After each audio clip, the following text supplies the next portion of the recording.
This oil is extra virgin, but it's not olive. It's sunflower oil. How did this new world plant become the symbol of Ukraine? And why should you try unrefined sunflower oil? Those are the questions we'll answer in this video. I live in New England, and the oil you'll see me pull out the most is olive oil. This is the case for most of my viewers as well.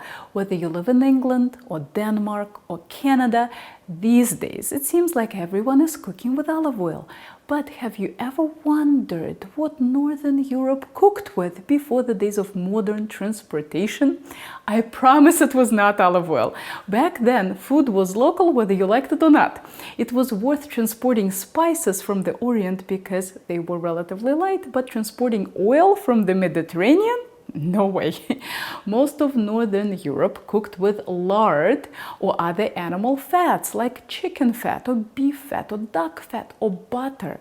And it was good and all until Lent. The problem was that if you were an Orthodox Christian, none of those fats were allowed during Lent. Not only that, but plant-based fats weren't allowed either. If you were truly devout, you could have olives, but not olive oil during Lent.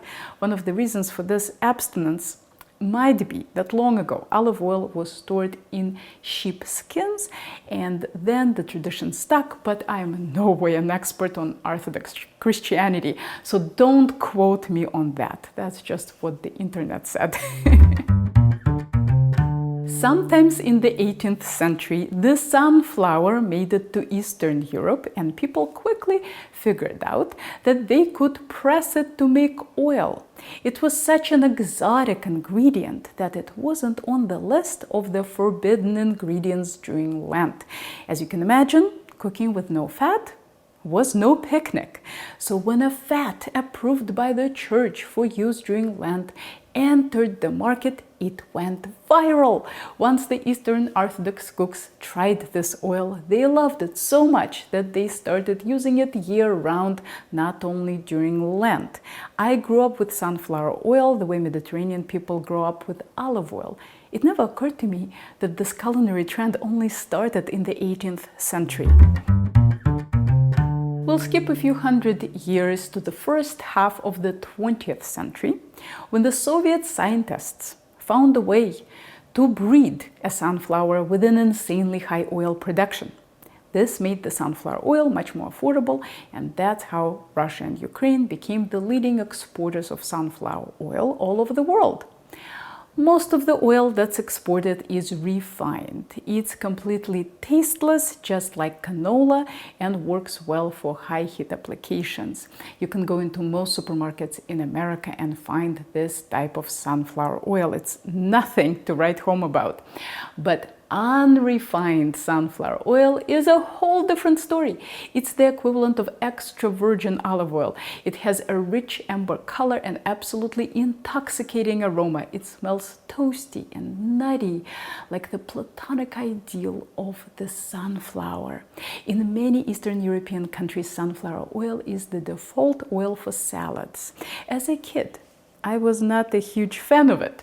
I preferred my salads with sour cream, and it only took me 30 years to figure out why.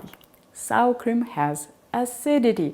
For some reason, I've never seen Russian cooks make a vinaigrette for their salads. They just used straight oil. Even the famous beet salad, called the vinaigrette, was dressed with straight oil and not with a vinaigrette. That might have been just something my family did, but since I never ate in restaurants when I was little, I don't know how common this was. I only fell in love with sunflower oil about a year ago when I made a vinaigrette with it. When I say vinaigrette, I mean the French-style salad dressing, not the Russian vinaigrette, which is a beet salad.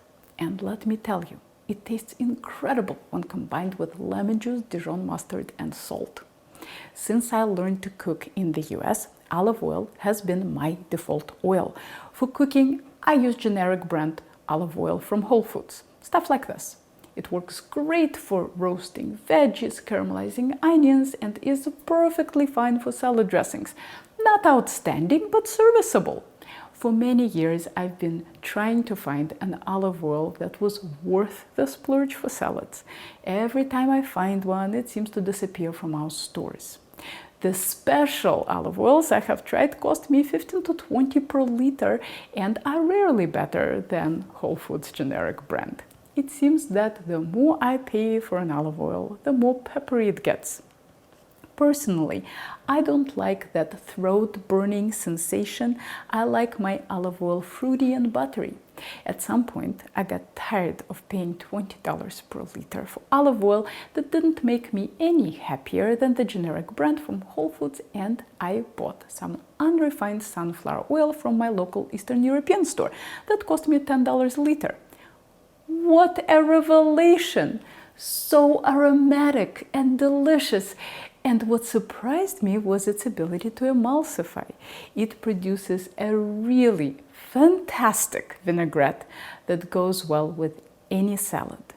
I am sure I already got some comments saying, what's the point of talking about the soil if you can't buy it in a normal supermarket? And how dare I promote stealing the precious food resources from the people of Ukraine? Is this really the right time to encourage people to buy a Ukrainian ingredient given the war? In terms of raising awareness, it's exactly the right time. 2 years ago, most Americans couldn't find Ukraine on the map. Now that there is an interest in Ukrainian culture, why not use it to promote Ukrainian ingredients? As far as taking the food away from the Ukrainian people, the oil you are buying in the US or elsewhere in the world was intended for export. The money you are paying for it helps Ukrainian businesses. If buying oil from Ukraine makes you uncomfortable, you can buy it from a different country, like Georgia. I just tried this brand produced in Georgia and it's excellent. Now let's address the question of where to buy unrefined sunflower oil. Most metropolitan areas in the United States have Eastern European stores, but they go under generic names like International Gourmet Foods or something like that. If you know someone from Eastern Europe, ask them.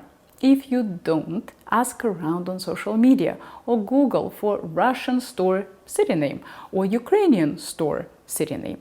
Don't worry, you are not supporting the war by shopping in a Russian store. Russians who live abroad are people like me whose families ran away from the horrors of the totalitarian regime. Of course, we don't support the war. Yes, there are some ultra-rich Russian oligarchs living abroad, but I haven't seen too many of them selling buckwheat and herring in mom-and-pop shops. Unrefined sunflower seed oil could easily become available in regular supermarkets if there was demand for it. I doubt you could find extra virgin olive oil in American stores 80 years ago. And look at us now. My Whole Foods has at least 20 varieties. And where was kefir 20 years ago? Definitely not in American supermarkets, and now it's everywhere. Once the food media starts using some ingredient, stores start carrying it. I doubt I have enough media power to start a trend, but why not try? Keep in mind that oils go rancid. Keep your oil in the cabinet so that it's not exposed to light, and place it in the coolest part of your kitchen. If you don't think you'll use the whole bottle in 2 months after opening, separate some oil for later use and keep it in the fridge in an airtight bottle. It will last a lot longer in the fridge. I can't give you exact timing since I go through oil very quickly, but I'm guessing that 6 months would be no problem. If your oil solidifies in the fridge, don't worry, that's normal. Just bring it to room temperature and it will liquefy. If you are from Eastern Europe and have ideas for how to use unrefined sunflower oil besides salads, I'd love to hear from you. Here are more thought-provoking culinary videos for you to check out, and if you are ever in the Boston area, maybe I'll see you in one of my classes.